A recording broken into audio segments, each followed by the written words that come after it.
Yo, me do gbena me sia me va gben kefe ya valaji. Egbenye nkekere yi me diwe mako ma onya de ko deme. Aha. Gbanye fe akpadada ne ina nye fe subscribers we. Ame yo le video ma me yo le comment yo ngro dete. No swede ya me diwe makpo egbe le bibla me. Yenye Salmo pagbale. Tabla sheke. Pe pupi gbanto ko ide etonia. Alo ma gbo be nelia. Pupi gbanto ko ide tolia ple enelia. Ale gbogbobe afeto si chope ni yin na mi cho jijime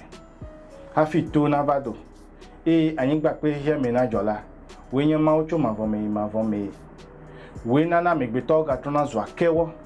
ni gbo na be na mi trogbo mi amegbe to view la be na pa pele nku mi abe cho keke si no va iple onjo hile zame ene nya ime ha fifi la asi abe vegbe ko yin vo ma di be ma de vegbe ya gomena wene na se gomena yi gomenye be na amede china obe si chope nenye ma unya mare menye de ko gble o ewe na amegbeto ga tuna zwakewo ne gbo na be na mi trogbo mi amegbeto vio enyama ya medibe mi alele yevu gbe mede ebe you turn people back to dust, saying, return to dust, you mortals. Ale gbogbobe, you turn people to dust. Mawe nana me gbeto gatona zwakewo. Ta gatona zwakewo de ya medibe mafia we. Alo epe nya ya medibe mi akpo, ne mi akeme, mi awdede, mi avonchu dede, efenyo no dede. Be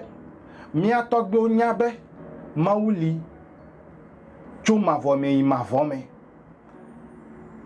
nu babla ho de menana amegede onya le mojibe nu babla ho mi ape nya jojowe mi ape nu wona we mi ape mi atogbe enure dade ape yo vo va tue va finade o le me ta enya imedibe na nyabe de jipo pe ngbe dodo ade mele adam bo me plimi o Adamu ple Eva penya yo fiami de ma o me twa ya ko fiami o nu babla ye me ya o ba ko jomavo ple jipo ko dongbe na we agbe mavo ya o jebe mi no cha afa davable Adam eleme nya te pe ahacho men of ma vo fifi la me dibe mi azam ya pe susu because agbe nkepe ya valaji mi be mi anonu sro na mi ape susu mene no kokko na mi anu agbe abe ale mi atogbo le ko dade na mi ebe we na me kpeto ka tuna zo akewo ne gbo na be na me trogbo mi amegbeto view no vi no na amegbeto kure de mi va idi ne mi gbo na be anyi nenye anyi ke na ga troazu egbe ma de me dibe na len kure mi gbo na be anyi nenye anyi ke na ga troazu wo do wo aje wo yo me ya o va ko jumavo ko le vovodo na we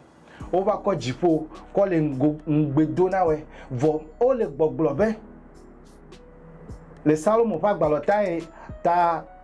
pagbale tabla bla sike pe pupu gbanto ko ide nelia mere ele gbogbobe de we na megbeto ga tunu azu akewo ne gbo na bena mi trogbo mi amegbeto view le yevu gbe amemebe you turn people back to dust, saying return to dust, you mortals. Mawe nana nu ma ujona. Mauma mi atogbe onya ya wo kofia mi. Ya tami memo wona jomavo fe nyawe o. Jomavo ple abusamude mele efegbe me. Mele Africa to de kepe gbe me. Me dibe na sendia. Ne na lenkude bele ke mi awe afi wanyo. De me dibe na tasi vovo na jomavo ne na kpole na wo afi agbe avivi ne ido yovo de gayo le yovo si de amesia me kula do yovo de sia de kule o nlo o fe togbe o fe nya jojo da yin o wo pe tata o dade yi machi na be na ewo ni le chichi ya o me wo pe tata le susu me alo ngongo jeside ko dade ne na kono nkudoji na kono no fia de viao beno le chichide togbe we wo ya togbe we wo ya togbe we wo ya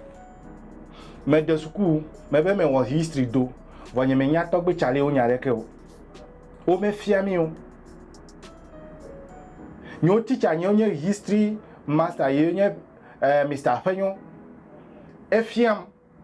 bleda ya me vo be ko fia unu de o me ko fia mi o ne wa fia mi mi ade ko no vo o le mi afia be Gordon Gorgisberg o le mi afia be colonial master we e ya unu de mi ape history book o me yata me no gbogbo be mi ave o je be mi vu mi ape susu me na mi achi me gbolo be Dr. Kagbo pre togbi ko fiche o le nu fia vo agbale me po kede agbale hun mi hin agbale we mi je ngon dade anyi be jijime vi o de wa ba so na de le mi agbo me le YouTube wo fifi la ko le susu me vu na de vie we be no tasi for vona jumavo they should look at the right of human being, the right of people. No kono agbe no should look at the right judgment of what of our life. Nemi akono agbe na agbe ne vivi na mi nemi tasi for vona jumavo yiwe bo china obe na eku na ba izole sikajita omete un la fuo vo le gbogbo le nu babla hoho mebede Salomon pa gbale mebede ewo mawu eya ina na be mitro zua kewo eye ya ke ga yo na mi be mi ga tro gbo mi amegbe tovio eya me dibe na lede tawe mawu be ye na na amegbe to ga tno zua kewo eye o ga nana be amegbe to ga tro na gbo amegbe tovio mebe na ekude no be wa ba di ode wa china obe anyi enenye anyi ke na ga trazu egbe ma de me dibe na lenkude una kaka me na se na de gomelefma anyi enenye anyi ke na ga trazu ya me dibe na kame na kpoera kame na kpoe na kpobe ka doji o mi dibe mi akpongo gbedede na me afa gbe ya me no vava mochi mebe fifula nyima ga fonu didio ne me wonyo video 10 minutes ko mepa enu efe ya me dibe na lenkude hu gba mebe anyi enenye anyi ke na ga trazu egbe yi odo le bibla mele vai bia wo sofo ne de gomena onwede evelia abe Kristo to ebede afeto si chope ni na mi cho jijime afito na vado anyi gba pere ya me na jola we nye ma ucho ma vome we na megbe to ga tun azu akewo ne gbo na bena mi trobo mi amegbe to view ma we gbo na bena mi trobo mi amegbe to view ya ta mele chichina ole mojibe na vuo susume na kpobe joma vo pele nu yo ko don gbe na wede awo tro ide do ku o me ne ma ne kude ma wa ga yo be na ga trozu amegbe to adole keme eno pele eto ode nu dudu yo dude fo me de ya na bo jiu ya me dibe na nya me bia dagbe na ole moji me ga nu abo mebe ne va moji jagba ne na subscribe for de na me kpla me de do mai ami akpo fidele me nye megbe o nye Kristo to wo pe Kristo gbe na no nwere vo me ga le de ta na mebede ye de sika du de me zonfe o me ga le de ta mebede ni me ku de wa le mko de joma vo mo aw ne wo nwe aho epe fetu ne wo voin aho epe fetu aida ape aku alo ni ga gbogbojo simple as that amefe ga gbogbojo me gbo efe nya be ele John penya yo gblome Elia ai chotale bal ton ya ga gbogboji ya o ga gbogboji alebe ma wu na be nyonu vi tugbeje be duwe ho duwe for de